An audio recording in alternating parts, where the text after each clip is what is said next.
Mark Zuckerberg, dressed like an ordinary man, is traveling by train to a small town. He wears a simple gray t shirt, jeans, and a backpack slung over his shoulder. His phone is turned off, a rare occurrence for him. He gazes out the window, lost in thought, watching the scenery of rolling hills and quiet countryside pass by. For years, he had lived in a world dominated by algorithms, screens, and virtual connections. But today, he was stepping into something different. A world without notifications, without social media, without the noise of the internet. Would he find something here that he had lost? Mark Zuckerberg steps off the train and takes a deep breath. The town feels like a different era. No digital billboards, no people glued to their phones, no rapid pace of city life. Instead, people are talking to each other, laughing, interacting in ways that seem almost foreign to him. As he walks through the town square, he notices children playing tag, an old couple sitting on a bench, holding hands, and a group of locals chatting outside a grocery store. Everyone seems present, engaged. Mark realizes how rare this sight has become in the world he helped shape. Mark enters a small, cozy cafe, the warm aroma of freshly brewed coffee greeting him. The wooden tables and rustic decor give it a homey feel. A middle-aged barista with kind eyes smiles at him. "Welcome. What can I get for you?" she asks. Mark hesitates before saying, "Just a black coffee, please." He watches as she prepares his drink, noticing something odd. No one is looking at their phones. Every table is filled with conversation, laughter, and eye contact. An old man by the window waves Mark over. Curious, he sits down. The man introduces himself as Henry, a retired school teacher. "You look like someone trying to understand something," Henry says, sipping his coffee. Mark smirks. "Maybe I am. The world I come from, everything is online, instant, digital. But here, it feels different." Henry nods. "Because it is different, connection isn't about pixels on a screen, son. It's about being present. That's something your technology still hasn't figured out." Mark falls silent, letting Henry's words sink in. Henry leans back in his chair, studying Mark. "You've built something powerful, no doubt. Billions of people, all connected. But let me ask you something. How many of those people actually feel seen?" Mark hesitates. I don't know." Henry chuckles, shaking his head. "Exactly. Connection isn't about how many people follow you. It's about who would show up for you when it matters. People today have thousands of friends online but feel more alone than ever." Mark looks down at his coffee, suddenly feeling exposed. He had spent years perfecting the mechanics of engagement, yet here was an old man telling him that none of it truly mattered.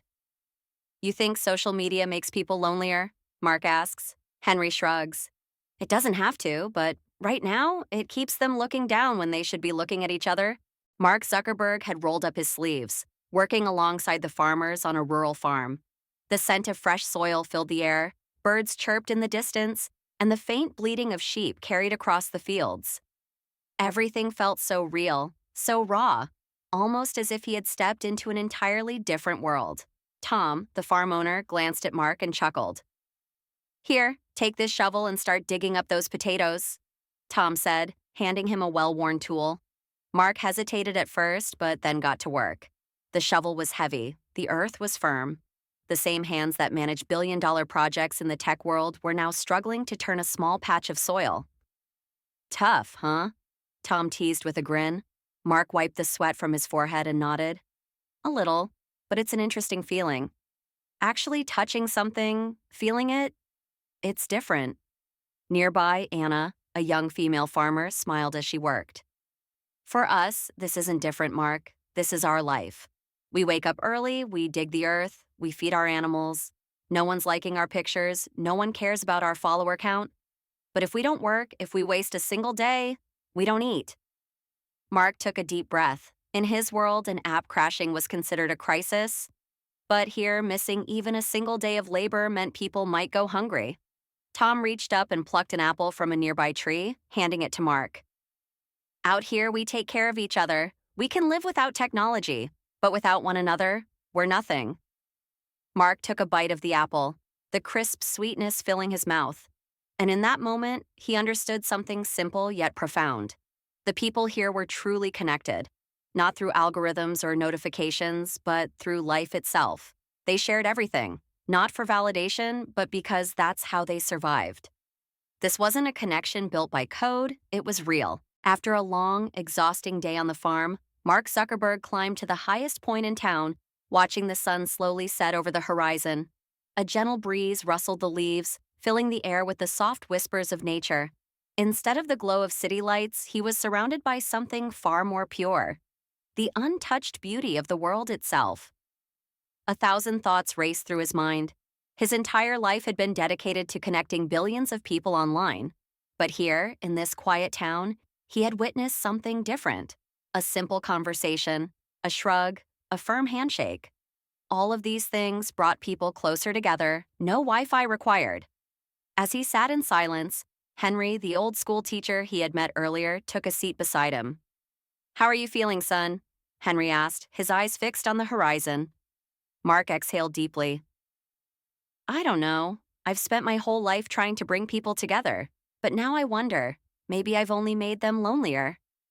Henry gave a knowing smile. "Don't feel bad for thinking about what people need. But the real question is, what do they truly need?" Mark gazed up at the sky, his expression thoughtful. "I think real connection, not through a screen, not through likes or comments, just being there, seeing each other, hearing each other." Henry nodded slowly. "Now you're starting to get it. Humanity isn't just about technology, Mark. What we really need is to remember each other." The wind picked up slightly, rustling through the trees as Mark sat with his realization. At that moment, he made a decision. This experience, this lesson, would change everything he created from now on. Maybe social media wasn't meant to just keep people scrolling. Maybe it needed to be redesigned to bring people together. For real. As Mark stands at the bus stop, his backpack slung over his shoulder, the townspeople wave goodbye. He looks at them, genuinely touched. Anna smiles. "Come back anytime, city boy." Tom hands him an apple. A little reminder of what's real. Mark grips the apple, nodding. As the bus pulls away, he watches the town fade into the distance. But something inside him had changed, and he knew for the first time in years, he had work to do. Mark is back in his high-tech office, surrounded by massive screens filled with engagement metrics and notifications. But now, it all feels hollow. He sits down, opens a new document, and types, "A new connection concept." For the first time in years, he doesn't think about likes or shares. He thinks about people, about Henry, Tom, Anna, about laughter in a cafe, sweat in a field, the warmth of human presence. A message to his team: we're changing everything. We're going to build something that actually brings people together, not just online, but in real life. He hits send.